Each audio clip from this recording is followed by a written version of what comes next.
ఈ సంవత్సరం Aurobindo Ghosh 150th birth anniversary. ఆయన ఆగస్టు 15, 1872 సంవత్సరంలో పుట్టారు. ఈ 150వ ఉత్సవాలను బర్త్ యానివర్సరీని సెలబ్రేట్ చేయడానికి కేంద్ర ప్రభుత్వం ఒక హై లెవెల్ కమిటీని కూడా నియమించింది. ఈ సందర్భంగా ఒక మీటింగ్లో మోడీ గారు మాట్లాడుతూ అరవిందో ఘోష్ వ్యక్తిత్వంలో 2 పార్శ్వాలు ఉన్నాయి. ఒకటి రెవల్యూషనరీ, రెండోది ఎవల్యూషనరీ. అందరికీ ఆయన రెవల్యూషనరీగానే తెలుసు.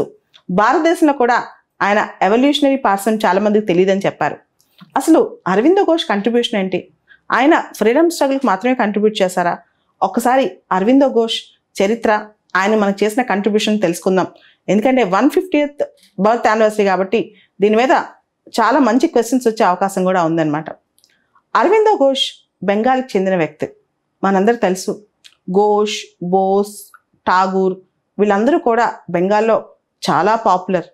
సో అరవిందో ఘోష్ చిన్నప్పుడే వాళ్ళ పేరెంట్స్, పెద్ద ఫ్యామిలీ అయితే, పిల్లల్ని కొంతమందిని లండన్ పంపించారు చదివించడానికి. ఆయన ఇంగ్లీష్ ఎడ్యుకేటెడ్, వెస్ట్రన్ ఫిలాసఫీస్ బాగా చదివారు.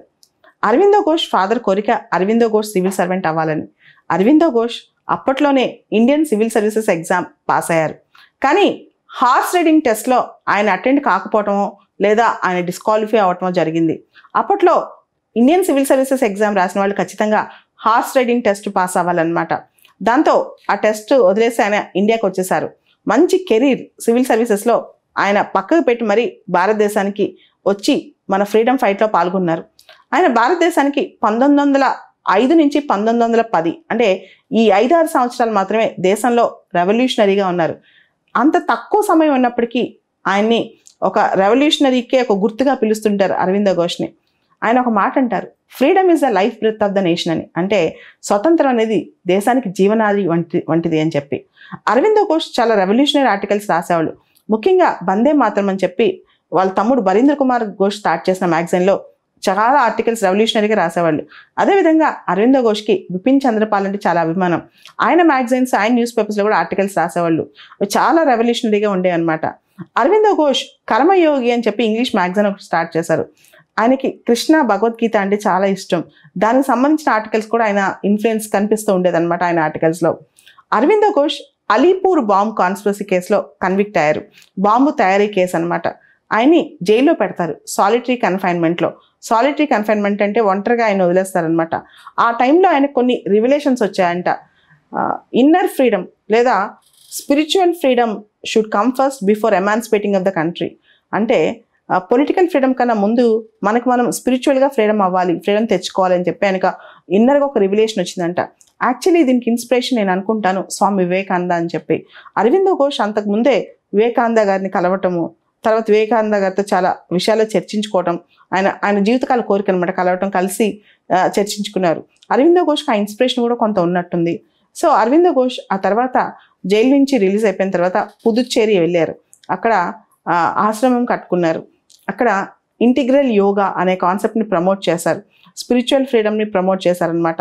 1910 నుంచి 1950 వరకు ఆయన అక్కడే ఆశ్రమంలో, అరవెల్లి ఆశ్రమంలో ఒక యోగిలా ఉన్నారు. యోగాని ప్రాక్టీస్ చేశారు, మెడిటేషన్ ప్రాక్టీస్ చేశారు, చాలా పుస్తకాలు రాశారు. సావిత్రి, ద ఎసెన్స్ ఆఫ్ గీత, ఇలా రకరకాల పుస్తకాలు కూడా రాశారనమాట. సో అరవిందో ఘోష్ చాలా క్యాస్ట్ డిస్క్రిమినేషన్ కానీ మానవులు క్రియేట్ చేసే డివిజన్స్ ఆయనకు నచ్చవన్నమాట. మీరు ఇప్పుడు గమనిస్తే అరవెల్లి ఆశ్రమం పాండిచేరిలో అన్ని మతాల వాళ్ళు, అన్ని కులాల వాళ్ళు, అన్ని ప్రాంతాల వాళ్ళు, అన్ని దేశాల వాళ్ళు ఎవరైనా అక్కడికి రావచ్చు, శాంతిని పొందొచ్చు. ఆయన బేసిక్ థీమ్ ఇన్నర్ పీస్ అనమాట. ఇన్నర్ పీస్ ప్రతి ఒక్కరికి ఇంపార్టెంట్ అని చెప్పి. ఘోష్ గురించి కొన్ని మాటలు చెప్పాలంటే, పూర్ణ స్వరాజ్ అనే మాట ఐఎన్సి జనవరి 26, 1930 లాహోర్ డిక్లరేషన్ పూర్ణ స్వరాజ్లో చెప్పింది. అంతకంటే 20 సంవత్సరాల ముందే అరవిందో ఘోష్ చెప్పారు. అరవిందో ఘోష్ని ఒక ఫిలాసఫర్గా, ఒక పొయెట్గా, ఒక జర్నలిస్ట్గా, ఒక యోగిగా, ఒక విప్లవకారుడిగా, ఇంకా అనేక విధాలుగా పిలుస్తారు. ఆయన నాన్ కోఆపరేషన్ ప్రమోట్ చేశారు, ప్యాసివ్ రెసిస్టెన్స్ కరెక్ట్ అని చెప్పారు, స్వదేశీనే వాడాలని చెప్పారనమాట. ఆయన ఇండియన్ స్పిరిచువాలిటీ దాని గొప్పతనాన్ని బయట తీయడంలో చాలా ప్రముఖ పాత్ర పోషించారు. ఇన్ఫ్యాక్ట్ అని ఒక మాట అంటారు, nation is not a piece of earth, nation is not a figure of speech, nation is not a fiction of mind, it's a goddess Bhavani Mahishasura Mardini.